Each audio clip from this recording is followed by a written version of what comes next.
Hello everyone. तो कैसे हैं आप सब? उम्मीद है कि आप अच्छे से होंगे, बढ़िया होंगे, मस्त होंगे और आपकी तैयारी भी अच्छी चल रही होगी। जैसा कि आप सब जानते हैं कि हमारा जो साइंस का जो चैप्टर है, हमारा जो लाइफ प्रोसेस चल रहा है, हमने मेजर पोर्शन जो है वो ख़त्म कर लिया है। हमने लाइफ प्रोसेस के बारे में पढ़ा, उसके बाद हमने न्यूट्रिशन के बारे में पढ़ा, उसकी टाइप्स पढ़ी और हमने डाइजेस्टिव सिस्टम भी ख़त्म कर लिया है। और अब आती है दूसरी लाइफ प्रोसेस के बारे में बात करने हम जा रहे हैं। वो आती है बारी रेस्पिरेशन की। लेकिन सबसे पहले हमें रेस्पिरेशन को पढ़ने से पहले हमें ब्रीदिंग का कंसेप्ट जो है वो क्लियर कर देना है, क्योंकि बहुत से बच्चों का जो है डाउट होता है वो ब्रीदिंग और रेस्पिरेशन में होता है। तो क्लास को शुरू करने से पहले मैं आपको एक इतला दे दूं कि अगर आप हमारे चैनल पे नए हैं तो हमारे चैनल को सब्सक्राइब कर लीजिए। आपको बहुत ही बहुत ही सारा कंटेंट मिलेगा इस चैनल पे। आपको गाइडेंस दी जाएगी कि आपने कैसे बोर्ड एग्ज़ाम्स को फोड़ना है, क्योंकि बोर्ड एग्ज़ाम्स भी जेके बोस के जो है वो आने वाले हैं अक्टूबर में, और उसके बाद सीबीएसई का जो बोर्ड है वो आ रहा है मार्च में। तो धमाल मचाएंगे हम अपने बोर्ड एग्ज़ाम में। हमारे चैनल को सब्सक्राइब कर लीजिए, बेल आइकन को प्रेस कर लीजिए ताकि आप तक जो है नोटिफिकेशन पहुँचे और आप तक जो जो वीडियो मैं डालूँ उसकी नोटिफिकेशन आप तक पहुँचे और आप धूम मचा दे एग्ज़ाम्स में। सारे सारे क्वेश्चन सॉल्व कर ले, आपके सारे कंसेप्ट्स क्लियर हो जाए। तो आती है बारी ब्रीदिंग की। ब्रीदिंग क्या होता है? सबसे पहली बात, अगर हम बोले तो ब्रीदिंग होता क्या है, कि ब्रीदिंग होता है सांस लेना, यानी कि एक्सचेंज ऑफ गैसेस करना, यानी कि ऑक्सीजन को इनहेल करना और कार्बन डाइऑक्साइड को एक्सहेल करना, यानी कि गैसेस का जो एक्सचेंज करना उसे हम ब्रीदिंग कहते हैं। सिंपल है, exchange of gases is called breathing, या inhalation and exhalation of gases is called breathing. तो एक एक बार हमने सांस ली और एक बार हमने छोड़ी, उसे हम कहते हैं कि हमने एक ब्रेथ की। ये एक ब्रेथ हुई, एक ब्रेथ हुई, एक ब्रेथ हुई। जो हम ले रहे, जो हम छोड़ रहे हैं, जो हम ले रहे, जो हम छोड़ रहे हैं, इसे हम कहते हैं एक ब्रेथ। अगर हम एवरेज ब्रीदिंग रेट की बात करें, इंसान की एवरेज ब्रीदिंग रेट जो होती है 12 टू 20 ब्रेथ पर मिनट, यानी कि एक इंसान जो है 12 से 20 ब्रेथ लेता है एक मिनट में। पर मिनट में 12 से 20 ब्रेथ लेता है। ये जो हो गई, ये फोर्सफुल हो गया, ये फोर्सफुल हो गया। ऐसे जो आता जाता है ये ऐसे भी होता है, वो नॉर्मल ब्रीदिंग हो गई। जो ऐसे लिया हमने उसको हम फोर्सफुल कहते हैं। ये आगे आप पढ़ोगे आगे वाली क्लासेस में। तो अब देखते हैं हम कि ब्रीदिंग का जो सिस्टम है, ब्रीदिंग का जो सिस्टम है, ब्रीदिंग का जो प्रोसेस है वो कैसे होता है, कि ब्रीदिंग कैसे होती है किसी भी जिस्म में। तो सबसे पहली बात, जो O2 होता है यानी कि ऑक्सीजन, उसे हम इनहेल करते हैं। वो जो पौधे छोड़ते हैं ऑक्सीजन को, उसे हम इनहेल करते हैं। इनहेल करते हैं हम नॉस्ट्रिल से, यानी कि हम नॉस्ट्रिल से इनहेल करते हैं। इनहेल करके उसके बाद वो पहुंचता है विंड पाइप पे, विंड पाइप से आके वो लंग्स तक पहुंचता है। उसके बाद लंग्स क्या करते हैं? लंग्स का काम होता है कि ये हवा जो है उसको प्यूरिफाई करना। जब प्यूरिफाई हवा हो जाती है, उसके बाद जो हवा जो जाती है वो जाती है ब्लड में। ब्लड में जाने के बाद जो ऑक्सीजन जाती है वो पूरे सेल्स तक जाती है। पहले आई, हमने नॉस्ट्रिल से सांस ली, ऑक्सीजन आई, नॉस्ट्रिल से सांस ली, पहुंची विंड पाइप पे, वहां से पहुंची लंग्स में, लंग्स ने प्यूरिफाई किया, उसके बाद गई ब्लड में यानी कि हार्ट में, ब्लड से गई ब्लड वेसल्स में, यानी कि वो ब्लड वेसल्स हर सेल तक पहुंचाते हैं इस ऑक्सीजन को। वहां पे सेल्स में क्या हो रही होती है? सेलुलर रेस्पिरेशन, यानी कि वहां पे जो होता है ग्लूकोज जो है एनर्जी में कन्वर्ट किया जाता है और बाकी जो बाई प्रोडक्ट्स होते हैं उनको फिर एक्सहेल किया जाता है। तो ग्लूकोज को ऑक्सीजन की प्रेजेंस में जो होता है उसको एनर्जी में ब्रोक डाउन किया जाता है, और बाकी जो बाई प्रोडक्ट्स निकलते हैं वो निकलते हैं H2O और CO2। एनर्जी जो होती है वो एटीपी की फॉर्म में होती है, यानी कि एडिनोसाइन ट्राइफॉस्फेट। तो ग्लूकोज जो है हमने एनर्जी में कन्वर्ट कर लिया, तो अब ये एनर्जी जाएगी कहाँ? एनर्जी अब हो जाएगी to perform functions of the body, growth करने के लिए और डेवलपमेंट ऑफ बॉडी करने के लिए हमारी जो एनर्जी है वो यूज हो जाएगी। और ये जो CO2 है, CO2 को जो है वो बाहर निकाल दिया जाएगा, क्योंकि ये जो है हार्मफुल हो सकती है। CO2 की मात्रा ज़्यादा नहीं रहनी चाहिए।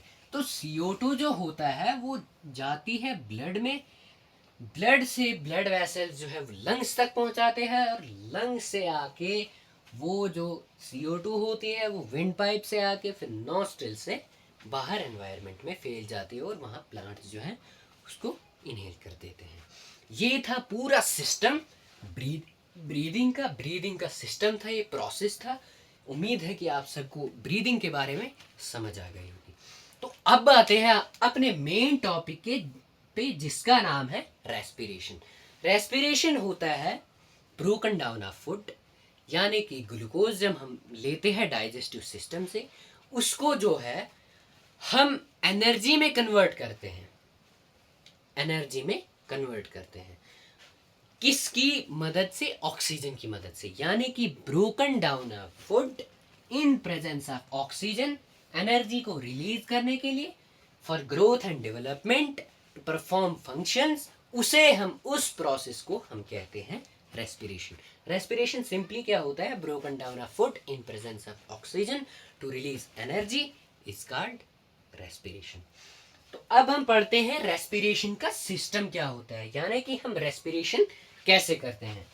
रेस्पिरेशन करते हैं हम, हमारे पास जो ग्लूकोज होता है डाइजेस्टिव सिस्टम से आया हुआ होता है, यानी कि हमने जो खाना खाया उसको जो है ग्लूकोज में कन्वर्ट करके डाइजेस्टिव सिस्टम से जो वहाँ पे ग्लूकोज आया in the presence of oxygen, यानी कि जो ऑक्सीजन ब्रीदिंग सिस्टम से आई, ग्लूकोज आया डाइजेस्टिव सिस्टम से, और ब्रीदिंग सिस्टम से जो है ऑक्सीजन आई, इसे हम यूज करते हैं एनर्जी को रिलीज करने के लिए। और बाकी जो बाय प्रोडक्ट्स होते हैं CO2 और H2O, उसे हम एक्सेल और रिमूव कर देते हैं।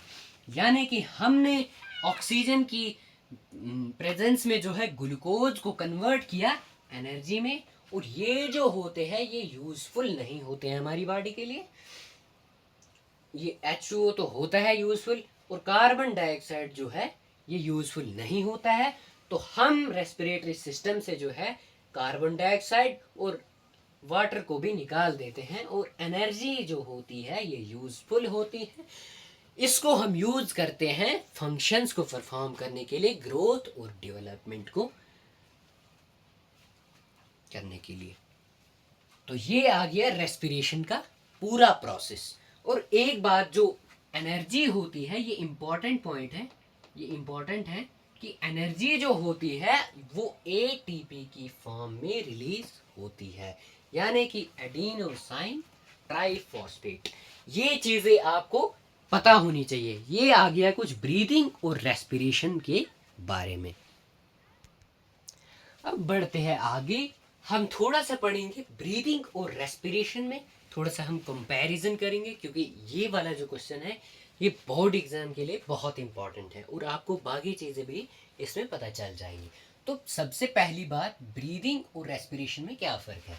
ब्रीदिंग एक प्रोसेस होता है इनहेलिंग और एक्सेलिंग, हवा का इनहेल करना और एक्सेल करना, उसे हम ब्रीदिंग कहते हैं। और दूसरी तरफ देखें हम, रेस्पिरेशन होता है broken down of glucose to produce energy to perform functions, यानी कि ग्लूकोज का तोड़ना एनर्जी को प्रोड्यूस करने के लिए, वेरियस फंक्शंस करने के लिए, ग्रोथ डेवलपमेंट या बाकी जो फंक्शंस होते हैं उनको अंजाम देने के लिए ब्रोकन डाउन ऑफ फूड करना, उसे हम कहते हैं रेस्पिरेशन। ये जो ब्रीदिंग जो होती है वो लंग्स में होती है, ब्रीदिंग जो होती है वो लंग्स में होती है, और रेस्पिरेशन जो होती है वो सेल्स में होती है। ब्रीदिंग लंग्स में होती है और रेस्पिरेशन जो है वो सेल्स में होती है। ब्रीदिंग जो है एक फिजिकल प्रोसेस है, क्योंकि ये फिजिकल प्रोसेस है। इसमें जो है हमारे आज़ा काम करते हैं, यानी कि जो बाहरी आज़ा है ये भी काम करते हैं। इसमें हमारी जो एनर्जी है वो लगती है, फिजिकल एनर्जी लगती है, यानी कि अपने जोर लगते हैं। और उसके बाद जो रेस्पिरेशन होती है ये केमिकल प्रोसेस होती है, ये ब्रोकन डाउन ऑफ केमिकल्स होता है, यानी कि केमिकल प्रोसेस होता है। इसमें केमिकल जो है वो काम करते हैं। तो उसके बाद जो चौथा पॉइंट आ गया, ब्रीदिंग में जो होता है एनर्जी प्रोड्यूस नहीं होती है। ब्रीदिंग में एनर्जी प्रोड्यूस नहीं होती है, और रेस्पिरेशन में जो है एनर्जी प्रोड्यूस होती है। ये आ गया। अगर ये क्वेश्चन आता है तो आपके जो है 3 मार्क्स बोर्ड में आ जाएंगे। आपने जो है इस टॉपिक में 3 मार्क्स आपने गेन कर लिए। सिंपल, ये पॉइंट लिख देने हैं, और ये 3 नंबर का क्वेश्चन आएगा, आपने ये चीजें लिख देनी है। अगर ये 5 नंबर का आ गया तो इसका जो है प्रोसेस लिखना है, और इसका जो है प्रोसेस लिखना है जो मैंने पीछे लिखाया है, तो उसको लिख दो। तो आपके जो है बोर्ड के 5 नंबर आ गए आसानी के साथ। उसके बाद हम देखते हैं कि रेस्पिरेशन की टाइप्स कितनी होती है। रेस्पिरेशन की जो है वो 2 टाइप्स होती है। एक होता है एरोबिक रेस्पिरेशन, और एक होता है एनारोबिक रेस्पिरेशन। अब एरोबिक रेस्पिरेशन और एनारोबिक रेस्पिरेशन में क्या फ़र्क है वो हम पढ़ेंगे। पहले आता है एरोबिक रेस्पिरेशन, यानी कि जो रेस्पिरेशन प्रेजेंस ऑफ ऑक्सीजन में हो उसे हम कहते हैं एरोबिक रेस्पिरेशन, यानी कि जिसमें ग्लूकोज जो है ब्रोक डाउन किया जाता है और एनर्जी प्रोड्यूस की जाती है in the presence of oxygen, उसे हम कहते हैं एरोबिक रेस्पिरेशन। उसके बाद आती है दूसरी टाइप, उसे हम कहते हैं एनारोबिक रेस्पिरेशन। और इस एनारोबिक रेस्पिरेशन में जो होती है वो 2 सब टाइप्स होती है, यानी कि एरोबिक एनारोबिक रेस्पिरेशन को हम कहते हैं फर्मेंटेशन। एनारोबिक रेस्पिरेशन को हम फर्मेंटेशन भी कहते हैं। तो एनारोबिक रेस्पिरेशन की जो है वो 2 सब टाइप्स है। एक है अल्कोहलिक फर्मेंटेशन, और एक है लैक्टिक एसिड फर्मेंटेशन। यानी कि 2 टाइप्स ऑफ फर्मेंटेशन होती है। एक होती है अल्कोहलिक फर्मेंटेशन, और एक होती है lactic acid fermentation. Alcoholic fermentation वो होती है जिसमें एब्सेंस ऑफ ऑक्सीजन होती है, यानी कि जिसमें ऑक्सीजन काम नहीं करती है, बिल्कुल भी ऑक्सीजन नहीं होती है, फिर भी रेस्पिरेशन हो जाती है, उसे हम कहते हैं अल्कोहलिक फर्मेंटेशन। उसके बाद आते हैं हम लैक्टिक एसिड फर्मेंटेशन पे। लैक्टिक एसिड फर्मेंटेशन में जो है लैक्टिक एसिड बनता है, तो उससे जो है वो होती है लैक ऑफ ऑक्सीजन। एल से लैक्टिक और एल से लैक। लैक ऑफ ऑक्सीजन की वजह से जो फर्मेंटेशन होती है उसे हम कहते हैं लैक्टिक एसिड फर्मेंटेशन, और जो एब्सेंस ऑफ ऑक्सीजन में होती है उसे हम कहते हैं अल्कोहलिक फर्मेंटेशन। ये थी कुछ चीज़ें इसके बारे में, रेस्पिरेशन के बारे में। लैक्टिक एसिड पढ़ा हमने, अल्कोहलिक पढ़ा हमने, और उसके बाद हमने पढ़ा एरोबिक रेस्पिरेशन। तो हम अब देखेंगे कि ये जो होता है ये प्रोसेस होता कैसे है। सिंपल बात है, अगर कोई भी रेस्पिरेशन हो, चाहे वो एनारोबिक हो चाहे एरोबिक हो, वो तो सेल्स में ही होनी है, क्योंकि रेस्पिरेशन जो होता है वो सेल्स में होती है। तो साइटोप्लाज्म में जो ग्लूकोज होता है इसके जो है 6 कार्बन मॉलिक्यूल्स होते हैं, यानी कि C6H12O6। यानी कि जो ये कार्बन के जो मॉलिक्यूल्स हैं ये 6 होते हैं ग्लूकोज में। तो ये साइटोप्लाज्म में जो है पाइरूवेट में कन्वर्ट हो जाते हैं, क्योंकि ये जो ग्लूकोज है ये कम्प्लेक्स सब्सटेंस है, और पाइरूवेट जो है उससे सिंपल है, क्योंकि पाइरूवेट में जो होते हैं वो 3 कार्बन मॉलिक्यूल्स होते हैं, और थोड़ी सी जो एनर्जी होती है वो भी रहती है इसमें साइटोप्लाज्म में। साइटोप्लाज्म में क्या होता है, ये जो ग्लूकोज है इसके जो 6 कार्बन मॉलिक्यूल्स है, ये जो होता है 3 कार्बन मॉलिक्यूल्स प्लस एनर्जी में कन्वर्ट हो जाता है, जिसे हम कहते हैं पाइरूवेट, यानी कि ग्लूकोज कन्वर्ट हुआ साइटोप्लाज्म में पाइरूवेट में।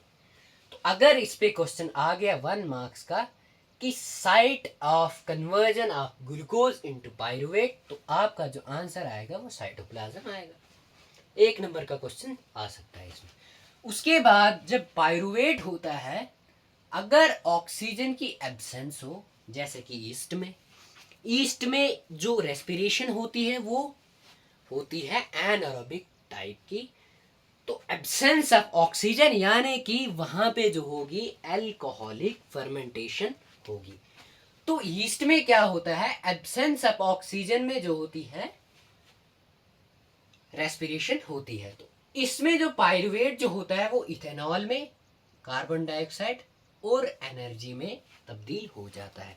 यानी कि जो पायरुवेट है ये इथेनॉल बाई प्रोडक्ट और कार्बन डाइऑक्साइड यानी कि एक कार्बन इसमें निकल गया, और इस एनर्जी में जो होंगे वो अब जो होगा वो 2 कार्बन मॉलिक्यूल का सब्सटेंस बनेगा। यानी कि इथेनॉल जो है वो 2 कार्बन मॉलिक्यूल रहेगा। इथेनॉल, कार्बन डाइऑक्साइड और energy, pyruvate, absence of oxygen होगी कन्वर्जन, तो उसे हम कहेंगे अल्कोहलिक फर्मेंटेशन। उसे हम कहेंगे अल्कोहलिक फर्मेंटेशन। अब आते हैं दूसरे पे जहां पे ऑक्सीजन की कमी हो, यानी कि एल से लैक, यानी कि एल से लैक्टिक एसिड। इसमें जो होगा वो बाय प्रोडक्ट लैक्टिक एसिड बनेगा और कोई बाय प्रोडक्ट कार्बन डाइऑक्साइड नहीं बनेगा, और एनर्जी जो होगी वो भी प्रोड्यूस होगी। तो लैक्टिक एसिड जो होगा वो 3 कार्बन मॉलिक्यूल्स का होगा। इसे हम कहेंगे लैक्टिक एसिड फर्मेंटेशन। इसे हम कहेंगे लैक्टिक एसिड फर्मेंटेशन, क्योंकि ये जो बाय प्रोडक्ट मिला वो मिला लैक्टिक एसिड, और ये जो टाइप की रेस्पिरेशन होती है वो हमारे स्केलेटल मसल्स में होती है। यानी कि हमारे स्केलेटल मसल्स जो होते हैं उनमें जो टाइप ऑफ रेस्पिरेशन होती है उसे हम कहते हैं लैक्टिक एसिड फर्मेंटेशन। 1 मार्क्स का क्वेश्चन आ सकता है कि लैक्टिक एसिड फर्मेंटेशन क्या होता है, या 2 मार्क्स का आ सकता है कि डिफाइन लैक्टिक एसिड फर्मेंटेशन, और किस जगह पे लैक्टिक एसिड फर्मेंटेशन होती है, साइट कौन सी होती है, कहाँ पे, किस वक्त पे। उसके बाद आते हैं हम तीसरे पे जो हमारे माइटोकॉन्ड्रिया में होता है, जो इसीलिए माइटोकॉन्ड्रिया को कहा जाता है पावर हाउस ऑफ सेल, क्योंकि एनर्जी वहां पे ही रिलीज होती है। तो प्रेजेंस ऑफ ऑक्सीजन में ये जो बाय प्रोडक्ट्स होते हैं कार्बन डाइऑक्साइड और वाटर, इनको जो है एक्सेल किया जाता है, और प्लस में एनर्जी जो होती है वो एटीपी की फॉर्म में बनती है। तो प्रेजेंस ऑफ ऑक्सीजन माइटोकॉन्ड्रिया में होता है। सेल के माइटोकॉन्ड्रिया में कार्बन डाइऑक्साइड, हाइड्रोजन और एनर्जी जो होती है वो प्रोड्यूस होती है। ये आ गया रेस्पिरेशन के बारे में। तो अब पढ़ेंगे हम ह्यूमन रेस्पिरेटरी सिस्टम, यानी कि ह्यूमन रेस्पिरेटरी सिस्टम, और पढ़ेंगे हम कि एल्वुलाई के बारे में। ह्यूमन रेस्पिरेटरी सिस्टम का हम डायग्राम पहले पढ़ेंगे। सबसे पहले जो होती है नेजल कैविटी होती है, यानी जिसे हम नसल कैविटी कहते हैं। पहले जो होती है वो पहला जो पार्ट होता है वो नेजल कैविटी होता है, यानी कि पहले जो आती है रेस्पिरेटरी सिस्टम जो होता है वो नेजल कैविटी में आती है पहले हवा, उसके बाद जो होती है वो फेरिंग्स में जाती है, यानी कि विंड पाइप में फेरिंग्स होता है, लैरिंग्स होता है और ट्रैकिया होता है। तो पहले जाती है वो फेरिंग्स में, उसके बाद जाती है लैरिंग्स में, और उसके बाद जो है वो ट्रैकिया में जाती है। ट्रैकिया में जाने के बाद वो लंग्स में जाती है, यानी कि लंग्स में, इसमें जो होते हैं ब्रोंकाई होते हैं। लंग्स में जो होते हैं वो अटैच होते हैं ब्रोंकाई, ट्रैकिया से जो फॉलो करते हैं ट्रैकिया को उसे हम कहते हैं ब्रोंकाई। उसके बाद आते हैं ब्रोंकाई से थोड़ी सी और सब टाइप्स निकलती है, उसे हम कहते हैं ब्रोंकियोल्स। ब्रोंकियोल्स में प्राइमरी होता है, सेकेंडरी होता है, टर्शियरी होता है, क्वाटरनरी ब्रोंकियोल्स होते हैं।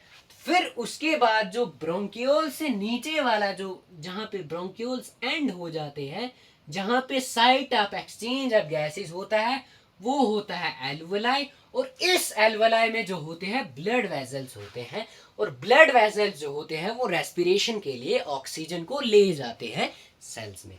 तो ये है हमारा ह्यूमन रेस्पिरेटरी सिस्टम, क्योंकि माइटोकॉन्ड्रिया में जो एनर्जी प्रोड्यूस होती है वो in the presence of oxygen होती है, और ऑक्सीजन आती है नेजल कैविटी से, फेरिंक्स से, लैरिंक्स से, ट्रैंकिया से, ब्रोंकाई से, ब्रोंकियोल्स, प्राइमरी, सेकेंडरी, टेराशरी, और उसके बाद एल्वुलाई में जाके वहां से ब्लड वेसल से सप्लाई हो जाती है। तो ब्लड वेसल से सेल्स तक जाती है सप्लाई। तो वहां पे जो होती है माइटोकॉन्ड्रिया में site of energy releasing system, site of aerobic respiration कहेंगे।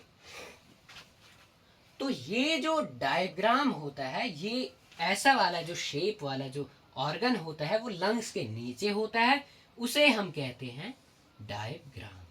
इसका भी हम पढ़ेंगे कि डायग्राम का काम क्या होता है, कि डायग्राम क्यों होता है वहां पे। उसके बाद हम पढ़ने वाले हैं एल्वुलाई के बारे में। एल्वुलाई एक छोटे छोटे जो होते हैं बैलून लाइक स्ट्रक्चर होते हैं जो लंग्स में प्रेजेंट रहते हैं। इसमें क्वेश्चन आ सकता है कि साइट ऑफ ब्रीदिंग कहाँ पे होती है। अगर वहां पे ऑप्शन आ गया लंग्स तो लंग्स टिक करना है, अगर वहां पे एल्वुलाई आ गया तो एल्वुलाई को आपने टिक करना है। एल्वुलाई और लंग्स एक साथ नहीं आ सकते, क्योंकि एल्वुलाई लंग्स में ही एल्वुलाई होते हैं। तो इसलिए जहां पे एल्वुलाई आएगा आपने टिक करना है एल्वुलाई को, अगर लंग्स आया तो लंग्स करना है। एल्वुलाई क्या होता है, स्मॉल बैलून लाइक स्ट्रक्चर्स होते हैं जो लंग्स में प्रेजेंट होते हैं। ये जो होती है जब इनमें हवा अंदर जाती है, जब इनमें हवा एंटर करती है, ये जो है एक्सपैंड हो जाते हैं, इनका सरफेस एरिया जो है बढ़ जाता है। क्योंकि जैसे हम बैलून को फूंक मारते हैं, जब इसमें हवा जाती है तो वो जो है बैलून जो होता है वो फूल जाता है। वैसे ही एल्वुलाई में जब एयर एंटर करती है तो ये एक्सपैंड हो जाते हैं लाइक बैलून। इनकी जो वाल्स होती है, एल्वुलाई की जो वाल्स होती है, ये बहुत ही थीन होती हैं, बिल्कुल थीन होती है, ताकि एक्सचेंज ऑफ गैसेस जल्दी हो सके, ज्यादा एनर्जी ना लगे एक्सचेंज ऑफ गैसेस करने में। इनकी जो वाल्स होती है वो थिन होती है, और ये जो होते हैं ब्लड वेसल से सप्लाइड होते हैं। ये जो एल्वुलाई होते हैं ये ब्लड वेसल से सप्लाइड होते हैं, यानी कि इनमें जो है ब्लड वेसल्स होते हैं ताकि वो ऑक्सीजन को ले जाए और सेल्स तक पहुंचाए, फिर सेल्स में वहां पे एरोबिक रेस्पिरेशन हो सके। तो यहाँ पे जो इंपॉर्टेंट पॉइंट है वो है site of exchange of gases. ये आ सकता है आपका 4 या 5 मार्क्स का क्वेश्चन, या 3 का भी आ सकता है। अगर आपका 5 मार्क्स का क्वेश्चन आए तो एक छोटा सा डायग्राम बना के ये चीजें लिख लो, आपके 5 मार्क्स पक्के हो जाएंगे। अब बातें हम एक्सचेंज ऑफ गैसेस पे, यानी कि जो गैसेस होती है हमारी बॉडी में वो एक्सचेंज कैसे होती है, ऑक्सीजन और कार्बन डाइऑक्साइड का एक्सचेंज हम पढ़ेंगे। सबसे पहले जो ऑक्सीजन होती है एनवायरनमेंट से आती है, वो नॉस्ट्रिल में जाती है, नॉस्ट्रिल से आते आते वो नेजल कैविटी में जाती है, और वहां से जो है वो नेजल कैविटी से जाके फेरिंग्स में जाती है, और फेरिंग्स से जाते जाते वो लैरिंग्स तक पहुंचती है, और लैरिंग्स से जाते जाते वो ट्रैकिया तक पहुंचती है, और ट्रैकिया से वो ब्रोंकाई, और ब्रोंकाई से ब्रोंकियोल, और ब्रोंकियोल्स जो से वो एल्वुलाई तक पहुंचती है, और वहां पे होता है साइट ऑफ एरोबिक रेस्पिरेशन। और अब जो है वो कार्बन डाइऑक्साइड जो है उसको जो है बाहर फेंकना है, वहां से जो होती है वो रिवर्स गियर स्टार्ट होता है, और एल्वुलाई से आके वो पहुंचती है ब्रोंकियोल, और ब्रोंकियोल से ब्रोंकाई, और ब्रोंकाई से जो होती है वो ट्रैकिया, और ट्रैकिया से लैरिंग्स, लैरिंग्स से फेरिंग्स, फेरिंग्स से नेजल कैविटी, और नेजल कैविटी से नॉस्ट्रिल से वो बाहर निकल जाती है। और ये था पूरा एक्सचेंज ऑफ गैसेस का पूरा प्रोसेस। अगर ये यहाँ पे एग्जाम में आता है, ये 2 मार्क्स या 3 मार्क्स का आ सकता है, और इसको जो है वो याद कर लेंगे आप। ह्यूमन हीमोग्लोबिन के बारे में हम पढ़ेंगे, ये भी 1-2 मार्क्स का आ सकता है, ये 1 मार्क्स का आ सकता है। ह्यूमन हीमोग्लोबिन जो होता है ये रेड ब्लड सेल्स में पाया जाता है, और रेड ब्लड सेल्स रेड इसलिए होते हैं क्योंकि उसमें आयरन कंटेनिंग प्रोटीन होता है, जिसे हम कहते हैं ह्यूमन हीमोग्लोबिन या हीमोग्लोबिन। और हीमोग्लोबिन को हम कहते हैं ह्यूमन रेस्पिरेटरी पिगमेंट, क्योंकि इसी की वजह से जो होते हैं वो वहाँ पे एरोबिक रेस्पिरेशन हो पाती है, रेस्पिरेशन हो पाती है, क्योंकि ये जो होते हैं सेल्स, रेड ब्लड सेल्स होते हैं, हीमोग्लोबिन की वजह से रेस्पिरेशन हो पाती है। इसे हम कहते हैं ह्यूमन रेस्पिरेटरी पिगमेंट। इसमें जो होता है आयरन होता है, आयरन कंटेनिंग ये एक प्रोटीन होता है, और ये बाइंड हो जाता है ऑक्सीजन के साथ, ऑक्सी हीमोग्लोबिन बनाता है, और ये बाइंड होके ट्रांसपोर्ट ऑफ ऑक्सीजन करता है, ब्लड से मिलके बाइंड कर लेता है, यानी कि ऑक्सीजन और हीमोग्लोबिन मिलके ऑक्सी हीमोग्लोबिन बनाते हैं, और उससे जो होता है ट्रांसपोर्ट ऑफ ऑक्सीजन होता है। अब पढ़ेंगे हम थोड़ा सा डायग्राम के बारे में। डायग्राम होता है एक डूम शेप्ड मसल होता है, यानी कि एक डूम शेप्ड ऐसा वाला मसल, ऐसे डूम शेप जैसा मसल होता है, डूम शेप जैसा मसल होता है, जिससे जो हम कर पाते हैं ज़्यादा से ज़्यादा इंस्पिरेशन और एक्सपिरेशन, यानी कि इनहेलेशन और एक्सहेलेशन। जब हम इंस्पिरेशन या इनहेलेशन करते हैं तो इसके जो डूम शेप मसल्स जो होते हैं, डायग्राम के जो मसल्स होते हैं वो कंट्रैक्ट हो जाते हैं, वो कंट्रैक्ट हो जाते हैं, और वो जो मसल्स होते हैं वो नीचे की तरफ जाते हैं, कंट्रैक्ट होके वो नीचे की तरफ हो जाते हैं, और वो बिल्कुल फ्लैट हो जाते हैं। यानी कि जब हम इनहेलेशन करते हैं वो जो मसल्स होते हैं वो कंट्रैक्ट होके नीचे जाते हैं, और वहाँ पे वो हो जाते हैं फ्लैट। और फ्लैट होके क्या होता है, वो रिब्स जो होती है, वो जो डायग्राम के नीचे जो रिब्स होती है वो ऊपर आती है, और वो बाहर निकलने लगती है, बाहर जैसे आती है जब हम इनहेलेशन करते हैं। और जब हम एक्सहेलेशन यानी कि एक्सपिरेशन करते हैं, वो जो मसल्स जो कंट्रैक्ट हुई थी वो रिलैक्स हो जाती है, फिर से डूम शेप्ड बन जाती है, फिर से जो एक्सहेलेशन होती है उसमें जो वो जो होती है अपनी पोजीशन ले लेती है, वो अपवर्ड हो जाती है और डूम शेप्ड हो जाती हैं, और रिब्स जो होती है वो अपनी ही शेप ले लेते हैं, वो अंदर और नीचे चले जाते हैं अपनी जगह पे, अपनी नॉर्मल पोजीशन पे। यानी कि जब इंस्पिरेशन होती है मसल्स कंट्रैक्ट होती है और नीचे जाती है और फ्लैट हो जाती है, और रिब्स जो है ऊपर आके और बाहर निकलते हैं। जब एक्सपिरेशन होती है वो रिलैक्स हो जाते हैं, और डायग्राम जो होता है वो अपवर्ड जाता है, यानी कि डूम शेप फिर से हो जाता है, और रिब्स जो होती है वो डाउनवर्ड और अंदर की तरफ यानी कि इनवर्ड हो जाती है। अब बढ़ते हैं आगे। अब आता है exchange of gases in plants. Plants में एक्सचेंज ऑफ गैसेस कैसे होता है? तो सबसे पहले जो ग्रीन प्लांट्स जो होते हैं उनमें जो होता है वो रेस्पिरेशन, ये एक्सचेंज ऑफ गैसेस कैसे होता है, उनमें जो होते हैं ग्रीन लीव्स होते हैं, लीव्स में जो होते हैं वो स्टोमेटा होता है। स्टोमेटा स्मॉल पोर होता है, जहां से डिफ्यूजन की वजह से वो एक्सचेंज ऑफ गैसेस होता है, ऑक्सीजन बाहर जाती है और कार्बन डाइऑक्साइड जो है वो अंदर आती है। ये जो ऑक्सीजन है ये बाहर जाती है और कार्बन डाइऑक्साइड जो है वो अंदर आती है। उसके बाद हम बढ़ते हैं आगे वुडी स्टेम। वुडी स्टेम में क्या होता है, वो ऑक्सीजन जो होती है वो लेंटी सेल्स की वजह से वो जो ऑक्सीजन होती है वो बाहर निकलती है और कार्बन डाइऑक्साइड जो है वो अंदर आता है वुडी स्टेम में लेंटी सेल्स की थ्रू।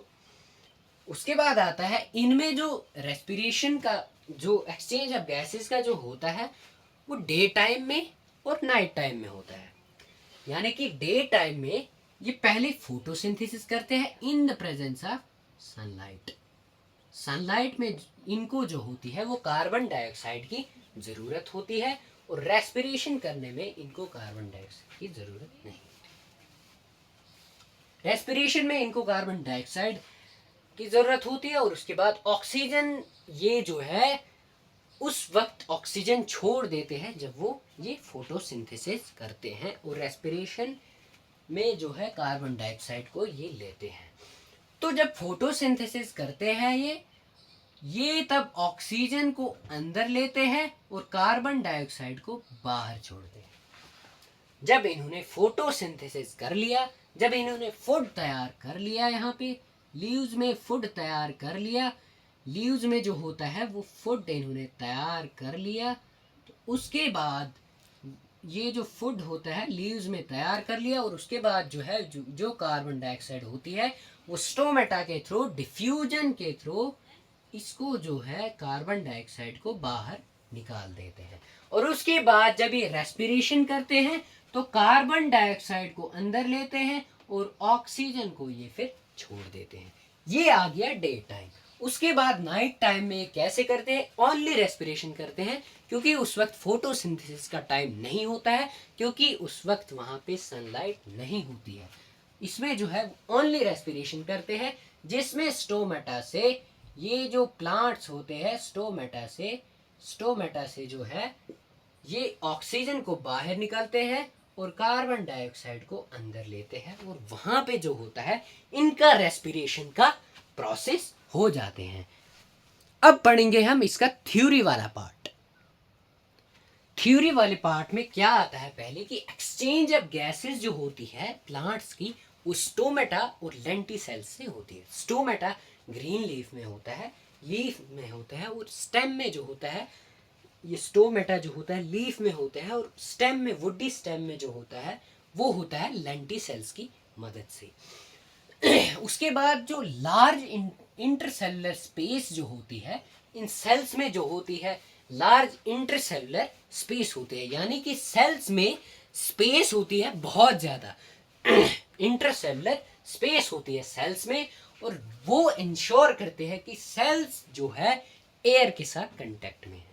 वो तो फिजिकली जो होते हैं वो बिल्कुल मतलब फिजिकली वो कांटेक्ट में नहीं होते, लेकिन जो लार्ज इंटरसेलुलर स्पेस जो होता है उनमें सेल्स में, तो वो इंश्योर करते हैं कि वो सेल्स जो है वो उनके साथ कांटेक्ट में है, एयर के साथ कांटेक्ट में है। इसमें जो होता है एक्सचेंज ऑफ गैसेज, यानी कि CO2 और ऑक्सीजन जो होती है वो डिफ्यूजन से होती है। यानी कि ये डिपेंड करेगा कि बाहर कितनी हवा है और प्लांट में कितनी रिक्वायरमेंट है, उस पर डिपेंड करेगा कि कितना होगा। डिफ्यूजन का मतलब होता है कि ये एयर का एक्सचेंज होना from higher concentration to lower concentration. Direction of diffusion depends upon environmental condition and requirement of plant, यानी कि इसकी डिफ्यूजन की जो डायरेक्शन हो सकती है वो हायर टू लोअर हो सकती है या लोअर टू हायर हो सकती है। जितनी प्लांट को जो होगी रिक्वायरमेंट होगी उतनी ही डिफ्यूजन होगी, और उसी हिसाब से जो है वो डायरेक्शन ऑफ डिफ्यूजन होगी। सिंपल बात है कि एक्सचेंज ऑफ गैसेस जो होगी वो स्टोमेटा और लेंटिसेल्स से होगी, और इंटरसेलुलर ऑफ स्पेस जो सेल्स के होते हैं वो इंश्योर करते हैं कि हम डायरेक्ट कांटेक्ट है एयर के साथ। और उसके बाद जो ऑक्सीजन और कार्बन डाइऑक्साइड का एक्सचेंज होता है वो होता है डिफ्यूजन से, और डिफ्यूजन का डायरेक्शन जो होगा वो डिपेंड करेगा कि इन्वायरमेंटल कंडीशन कैसी है और रिक्वायरमेंट ऑफ प्लांट क्या है, यानी कि कितनी ज़रूरत है प्लांट को, और उसी हिसाब से जो है वो डायरेक्शन ऑफ डिफ्यूजन हो गई। आ गई बात समझ में? क्लियर एंड कट कंसेप्ट है ये, बिल्कुल इजी है। अगर एग्जाम में आएगा, ये भी इंपॉर्टेंट है, ये भी एग्जाम में आ सकता है, 3 मार्क्स का आ सकता है कि एक्सचेंज ऑफ गैसेस कैसे होती है प्लांट्स में। ये आ गया थ्योरी वाला पार्ट। तो अगर 5 नंबर का आता है तो आप उसको ऐड कर सकते हैं, डे टाइम और नाइट टाइम कैसे होती है वो भी आप इसको ऐड कर सकते हैं। उसके बाद आता है रेस्पिरेशन का लास्ट टॉपिक, जिसे हम कहते हैं कि how do fish breathe under water, यानी कि फिशेस जो होते हैं पानी के अंदर तो हवा नहीं होती है, ऐसे पानी के अंदर तो हवा नहीं चलती है। एक बार आप डुबकी मार के देखना, अंदर रखना, पानी के अंदर रखना, सारा पानी निकल जाएगा, वहीं पे बेहोश पड़ जाओगे। तो बात आती है कि फिशेस कैसे रहते हैं, पानी के अंदर कैसे रहते हैं बिना ऑक्सीजन के। तो उनका जो होता है अपना सिस्टम बना होता है, फिशेस का अपना सिस्टम है एक्सचेंज ऑफ गैसेस के लिए। वो जो रेस्पिरेटरी ऑर्गन जो फिशेस का होता है उसे हम कहते हैं गिल्स। गिल्स जो होता है वो रेस्पिरेटरी ऑर्गन होता है फिशेस का।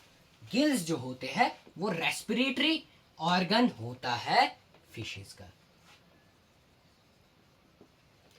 जैसे हमारा जो है लंग्स है, वैसे ही इनका जो रेस्पिरेटरी ऑर्गन है वो गिल्स है। ये 1 मार्क्स का क्वेश्चन आ सकता है, what is the respiratory organ of fishes. उसके बाद जो फिशेस जो होती है वो ऑक्सीजन लेते हैं डिसॉल्विड फॉर्म में, यानी कि वो जो फिशेस होते हैं वो ऑक्सीजन लेते हैं डिसॉल्विड फॉर्म में, यानी कि वो जो ऑक्सीजन होती है वो पानी के साथ डिसॉल्व हो गई होती है, यानी कि H2O के साथ इसमें जो H2O में ऑक्सीजन भी होगी, ऑक्सीजन ऑक्सीजन ऑक्सीजन। H2O में जो होगी यानी कि वाटर में जो होगी वो ऑक्सीजन भी डिसॉल्व होगी, तो वो डिसॉल्विड ऑक्सीजन लेते हैं वाटर के अंदर, यानी कि पानी के अंदर वो डिसॉल्विड ऑक्सीजन लेते हैं। इसीलिए उनका जो ब्रीदिंग सिस्टम, रेस्पिरेटरी ऑर्गन जो होता है वो चेंज होता है हमसे, हमारा लंग्स है और उनका गिल्स होता है। एक इंपॉर्टेंट पॉइंट है कि इनका जो होता है ब्रीदिंग रेट या रेस्पिरेटरी रेट या ब्रीदिंग रेट जो होता है उनका फास्टर होता है। क्यों होता है फास्टर?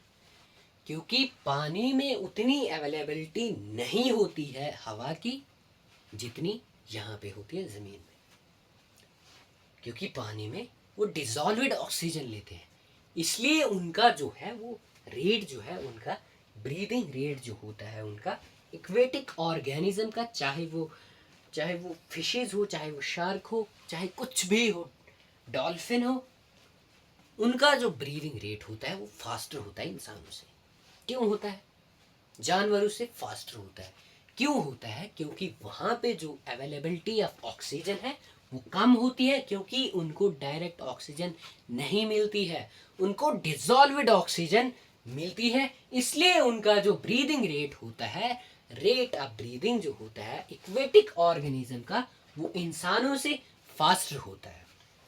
तो उनमें जो फिशेस जो होती है, फिशेस जो होती है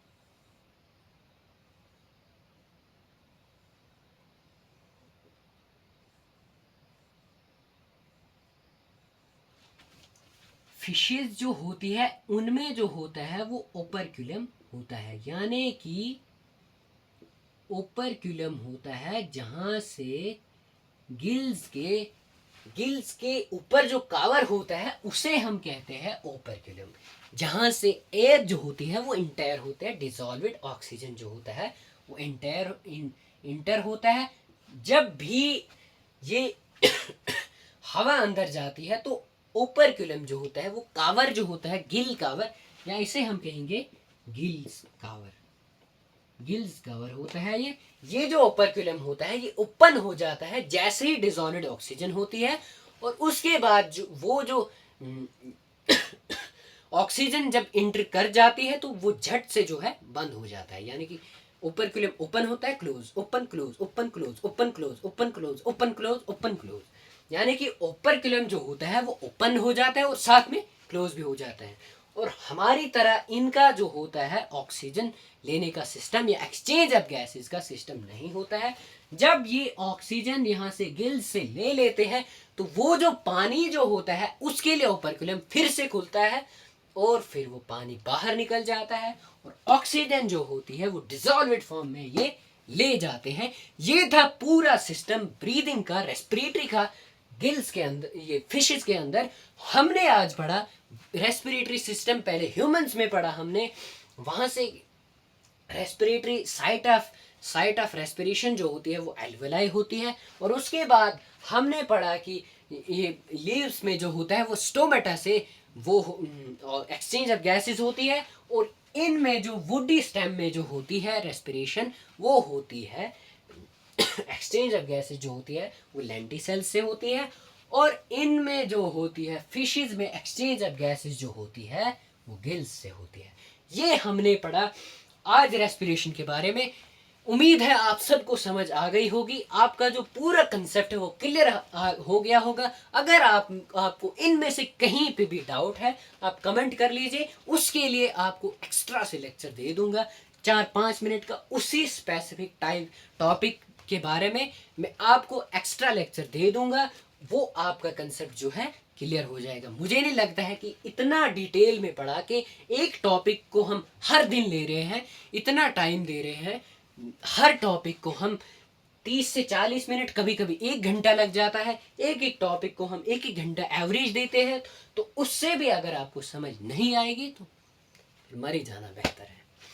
उम्मीद है आपके सारे कंसेप्ट क्लियर हो गए होंगे। बीच में से मैंने क्वेश्चंस बता दिए कि एक्सपेक्टेड क्वेश्चंस कौन कौन से आते हैं, हो आ सकते हैं, जैसे कि इसके बारे में है और इसके बारे में भी क्वेश्चन आ सकता है। ये इंपॉर्टेंट चीज़ें हैं। इनके डायग्राम आपको रेस्पिरेटरी सिस्टम का, एल्वुलाई के बारे में भी आ सकता है। तो ये सारी चीज़ें आपको पढ़ लेनी है, क्योंकि ये नहीं पढ़ोगे तो आगे फिर बैठ जाओगे, आगे आपको पढ़ने नहीं आएगा। उम्मीद है आप सब मेरी बातों पे विश्वास करके, मुझ पे विश्वास करके लेके चलेंगे अपने एग्जाम्स को, तो इंशाल्लाह आपका अच्छा जाएगा एग्ज़ाम आपका अच्छा जाएगा। तो इसी बात से आप सबसे अलविदा होना चाहता हूँ। Thank you, bye bye. Sincere रहिए, सीरियस रहिए अपनी पढ़ाई में, खेलिए कूदिए, अच्छे रहिए। Thank you, bye bye, take care, love you.